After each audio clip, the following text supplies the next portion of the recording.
So now we look at the introduction of the living world. So though the lesson starts from the living world, but still we have got few more important facts in front of the lesson. We'll cover that also before getting into lesson. Why? Because we have got two books for biology 11th and biology 12th. So this is a very relatively simple portion, and I would suggest don't miss even a single line that is within NCERT. So that's the main reason we are trying to cover this. So first thing is diversity in living world. So the living world, the world that you see around you has a lot of diversity. So what basically diversity means? Variety. So there are different types of plants, animals and microbes. So that makes the whole of the living world colorful and amazing. So that is the whole concept behind the living world and the diversity in living world. Now, biology is a science of life forms and living processes. What do you mean by life forms? Animals, plants and microbes. What do you mean by living processes? Every process that happens in our daily life to keep us living. So that is the living process, namely respiration or photosynthesis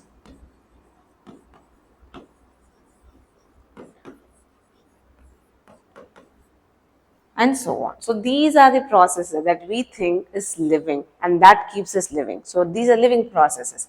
The living world comprises an amazing diversity of living organisms. So even if you step out of the house, you can see a lot of types of trees, maybe neem tree, mango tree, and you can also see types of animals like cats, dog, cow, and a lot of birds. So there are a lot of diversity around you. That makes the whole of the living world amazing. Early man could easily perceive the difference between inanimate matter and living organism. So basically what is inanimate matter? This is simply non-living organisms or non-living matters. So we have learned about animation, use the word animation. Why do we use animation? Because it basically moves and gives some live inputs to us. Simply inanimate translates to non-living. And when I say animate, I mean living matter. So here you can also call animate. Okay. So inanimate comes out to be non-living and animate is living. Early man defined some of the inanimate matter, wind, sea, fire. So they were trying to classify what is living, what is non-living, and how do we classify one from the other.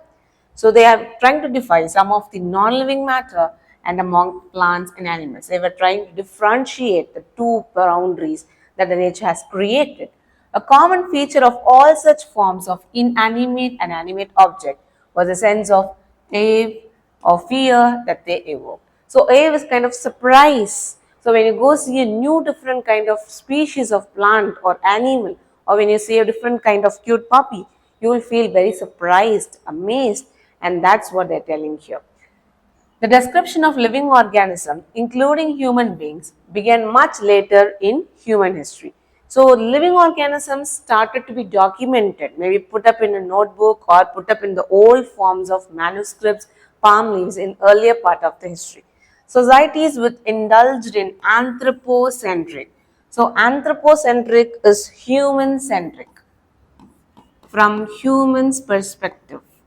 So when you look at an animal, for example, a dog, it has a very different perspective and very different idea about the world, and a human has totally a different perspective.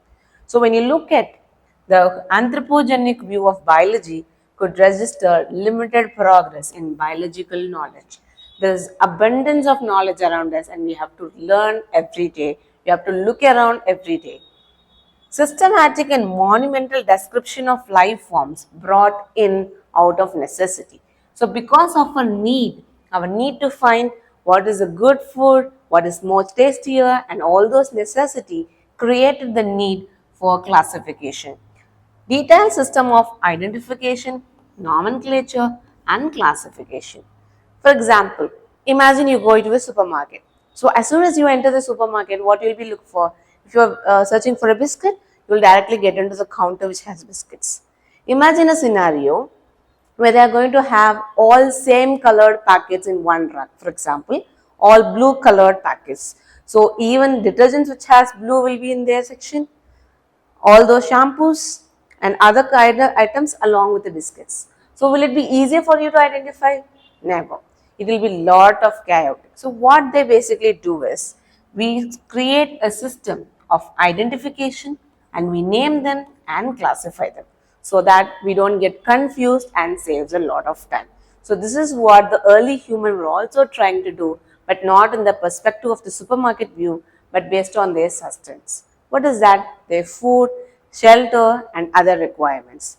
The biggest spin off of such studies was the recognition of the sharing of similarities among living organisms.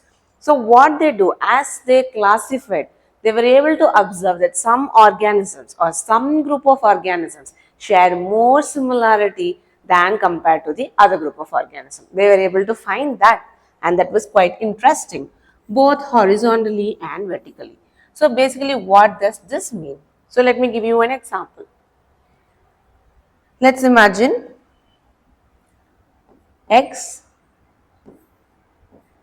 then Y, Z, A. Again, here B and C. So it has for say D. What they are trying to say here is vertical similarity means the similarity between Y, D and X. So this is your vertical similarity, that is before generations, like our generation, our previous and then previous. When you talk about that, that is a vertical similarity. When you talk about horizontal similarity, I'm talking of the similarity,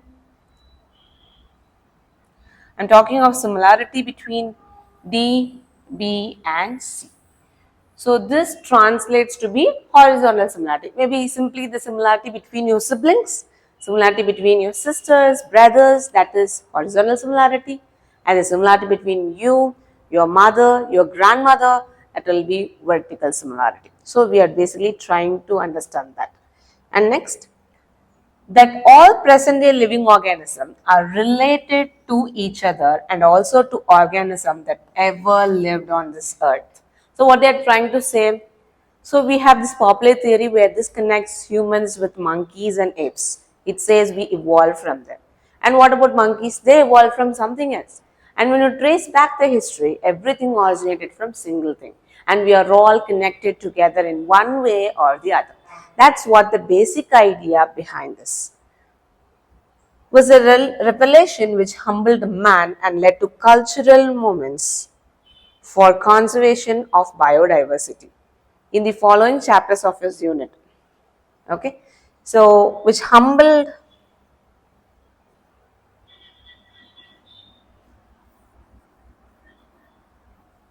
yeah. So they all present living organisms are related to each other and also to the organisms that ever lived on this earth. So in some way or other, we may be connected to an earliest organism that lived maybe billions and millions of years back. So that's what they're trying to convey here. Was the revelation which humbled man and led to cultural movements for conservation of biodiversity. So this is one good reason for man to conserve the biodiversity around them. The biodiversity includes all the diversity in living forms, be it plants, animals, or even microscopic organisms. So we have to understand them, identify and classify them. In the following chapters of this unit. So in this unit, we'll be having basically 4 lessons, which is the living world, biological classification, plant and animal kingdom. So from botany's perspective, we'll be covering living world, biological classification and plant kingdom. Okay, so these will be covered by us. You will get a description including classification of animals and plants from taxonomist perspective. So taxonomist is basically a person who does all these things together and helps in identifying, classifying and naming the plant and putting them in right place from where we can easily identify them. So that is the main role of the taxonomist and we learn about it. Okay. And then next comes an important scientist named Ernest Mayr who lived from 1904 to 2004. So born on 5th of July 1904 in Kempten, Germany, Ernest Mayr, the Harvard University evolutionary biologist. What this evolutionary biologist has got to do? Evolution is nothing but how organisms come from one another. So that is basically what this evolution does. Okay. So how organisms evolved from one. So from a unicellular organism, we developed into a multicellular organism, and from there we evolved into complex organism like humans. So this is the complete story of evolution, and Ernest Mayr studied that, who had been called the Darwin of 20th century. Why reference of Darwin comes here? Even Darwin is an evolutionary biologist. So we call him as Darwin of 20th century. So there may be a question in Match the Following where they can give Ernest Mayr on one side and give 20th century evolutionary biologist. So it will be quite easy to trace down. Was one of the 100 greatest scientists of all time. So you see the word greatest. So he has contributed a lot of stuffs to this evolutionary biology. Mayer joined Harvard's Faculty of Arts and Science in 1953 and retired in 1975, assuming the title Alexander Agassiz Professor of Zoology Emeritus. So this is a special title that has been given to Ernest Mayr. Throughout his nearly 80-year career, imagine 80 years of career, a good portion of his life he has spent on evolutionary biology, and he has contributed a lot to that field. His research span ornithology. What is ornithology? Study of birds. Okay, study of birds is known as ornithology. Then taxonomy. So just now we described identifying, classifying, characterizing them, and giving them names so that it is easy for whoever comes after them to identify them. So that taxonomy. Zoo geography. What is geography? Geography is study of rivers, oceans, mountains, and we study everything. And that is geography. And what this zoo has to do? The distribution of animals across different landscapes. Maybe the animal which is found on the top of a mountain may not be found on the valley, and the organism which is found in the valley may not be found on the ocean. So this will be diversity. So that was also studied by him. Then evolution, systematics, and the history and philosophy of biology. So he has spanned a lot of topics in his 80 years career. He almost single-handedly made the origin of species diversity the central question of evolutionary biology. So origin of species diversity. So we are telling here we evolved from single cell. And then this single cell has diverted into so many types of organism. Can you imagine? That became plants, that became animals, and even some of them were quite comfortable with continuing as microorganisms. Okay, so there are diversity among the life, and all these things came from a single origin point. He also pioneered the currently accepted definition of a biological species. Biological species, so that definition was mainly supported by Ernest Mayr. So what basically does it do? Species can interbreed among themselves. The other species cannot interbreed with the species of another kind. So these are some of the basic ideology that Ernest Mayr left behind in the field of evolutionary biology. Mayr was the three prizes widely regarded as the Triple Crown. So he won Triple Crown, which is three different prizes. What are they? Balzan Prize in 1983, International Prize for Biology in 1994, and Crawford Prize in 1999. And Mayr died at the age of 100. So he died at the age of 100. So from here you can see he have lived a century and have contributed 80 years of his valuable life to biology. So it's important that you take some important inputs from whatever he has got here. Okay. And then now we are coming to the actual part of the lesson. So it says chapter 1, living world. Okay. So why have they mentioned world and why not earth? So there's a difference. When I say earth, it is simply a planet. Okay. So when I see earth, it is one among the different planets that is present on the solar system. When I say world, it comprises the entire living organism, the complex diversities that we talk of, and everything comes under that globe. So that's why they have termed this lesson the living world. How wonderful is the living world? The wide range of living types is amazing. So when you go out, you can see, especially in the birds kingdom and all, you can see a lot and lot of types of birds. Their colors, their structure, and everything is beautiful. So that was all created by beautiful Mother Nature. The extraordinary habitats in which, so what is habitat? Habitat is place of dwelling, that is place of living. Okay. So where the organisms live, like lion lives in forest and dolphins, whales live in ocean. So where do the organisms live? So that is habitat in which we find living organisms, and be it cold mountains. So mountains, as you go up and up, you can see Himalayas. There are several mountains are very cold at the top. As the altitude increases, temperature drops down.